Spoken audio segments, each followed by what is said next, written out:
Hello, I'm Andrew Burnham, professor in the School of Education here at Trevecca.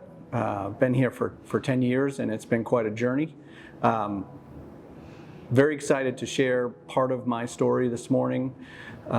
College students have a real deep place in my heart, and I think after hearing my story you'll understand why. So I grew up the youngest of three boys, and for all intents and purposes, we really we conquered the world. We were good athletes. We did very well in school, all three of us, and the world told us, and other people in our lives told us that we could go and do anything. And I really bought into that and thought, I'm gonna conquer the world. That's what I'm gonna do. And so after high school, I went off to become an architect in a far, far away land called Rhode Island. And it was a long way from home for me. And life became very difficult. Decisions were very hard. Being responsible at 19 years old was very difficult for me.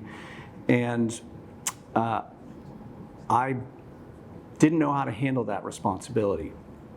So I quit my pursuit of becoming an architect. It just was not for me. Honestly, it was too hard, and the people around me were very good at what they were studying, what we were studying, and I was not that good. And so I started to become just lost. So after I left the School of Architecture, I transferred schools, and I went back to Maine, to the state school, the big school, University of Maine, to pursue a degree in education. I always knew in my heart that education was something that I was good at. I was good at working with kids, and I loved history. I loved little kids, and so I pursued elementary education. But somewhere between my sophomore and my junior year, I was sitting in a history class. It was a big lecture hall, not probably unlike where you're sitting right now. There were 200 to 300 kids in the class, and the professor, I have no idea what the topic was, but the professor spoke, and at the end of the class, I just sat in my seat and I looked around and I realized that I was not going to make the history books. I wasn't smart enough, I wasn't strong enough, I wasn't fast enough, I wasn't brave enough to make the history books. And at that moment, life hit a new low. It was very difficult at that moment to realize that everything I had believed in came crashing down. And so I really became nihilistic. Life had no meaning for me. It was at that point also where God pricked my heart. It was a heart of stone at that moment in time. I was searching for answers in all the wrong places. But God began to work at that moment, which He usually does in our lowest points, is where He reaches down and says, now you're ready. So enter my best friend from high school. His name is Derek. We had been good friends in high school, and we had done fun things. We played sports together. We also did some bad things together, and we were buddies, and we were roommates in college. But he had come back from a summer of working at a Christian camp where he was a counselor, and he was very different. And he was no longer that person that I counted on to go out and carouse around town and do the things we had done. He was different. He had rededicated his life to Christ, and I didn't know what that meant. What I did know was that I had lost a buddy that we had made lots of memories together. And he invited me to a Bible study and also to a campus ministry. And I begrudgingly went along, not thinking it was for me. And soon after going to that campus ministry, I saw something in that group of people that I knew I needed.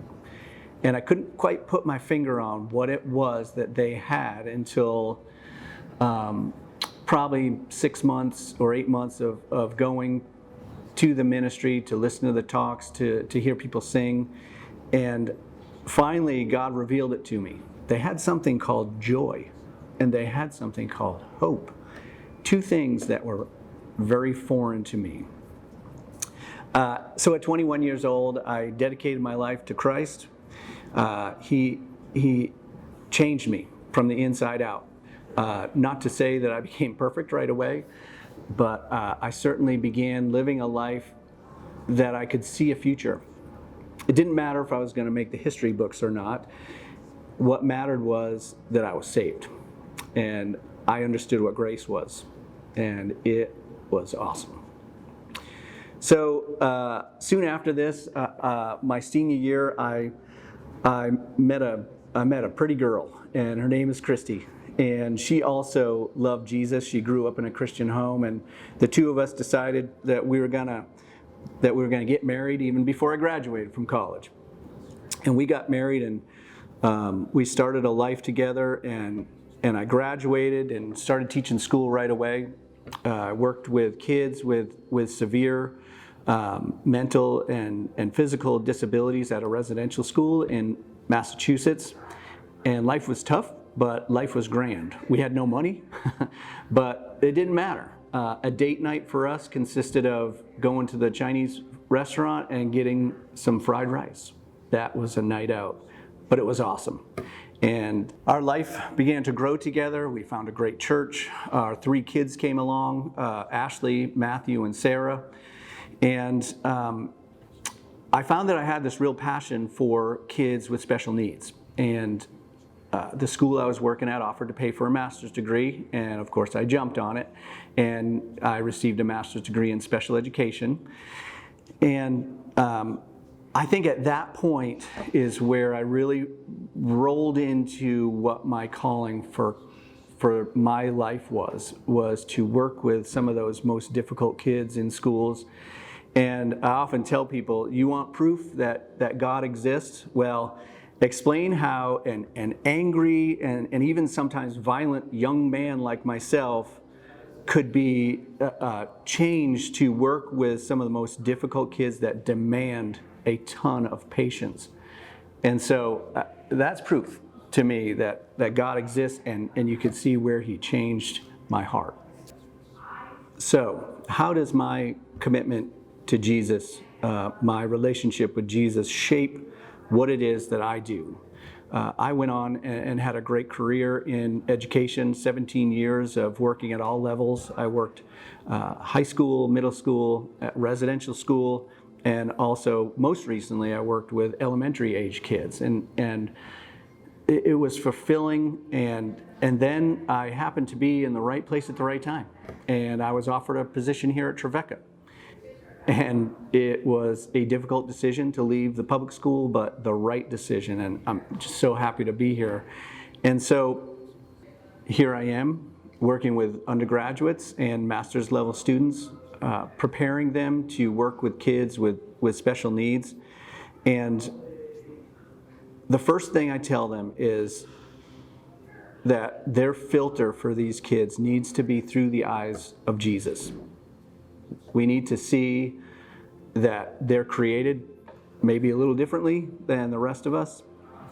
But if we look at them first with love and compassion, the way Jesus looks at us when He came down and reached us when we were at our lowest, then the rest is easy. Teaching kids how to read, teaching them to behave in class, when we have that filter of working through the way Jesus sees us, we can really make an impact. So I'm excited to be here again to work with my undergrads who are special ed majors. Shout out to you. You're few, but you're going to change the world. And I also want to just circle back to why I feel like God has brought me back to a college campus. Because it was there, it was on a college campus where He reached down and changed my life. I thought I had the world and I was going to go out and change it, but I couldn't do it. I was too scared. And so I feel very strongly that the college campus is where life becomes difficult, but also where your faith and your life journey connect. To wrap up, if any of what I said has impacted you, I'd love to sit down and have a conversation with you, or an email conversation, or maybe when this pandemic is over that we sit down and have lunch, because I get it. If you're struggling, if you're questioning your purpose in life, I've been there. I've been at your age, and I know that God can really impact your life at this moment. So feel free to come and find me. I'm on the 3rd floor of Mackey, or track down my email, and maybe they'll put it up on the screen. So thank you so much for this time. God bless you. Seek Him out. He's ready to answer your questions. He's ready to show you your purpose. Thank you.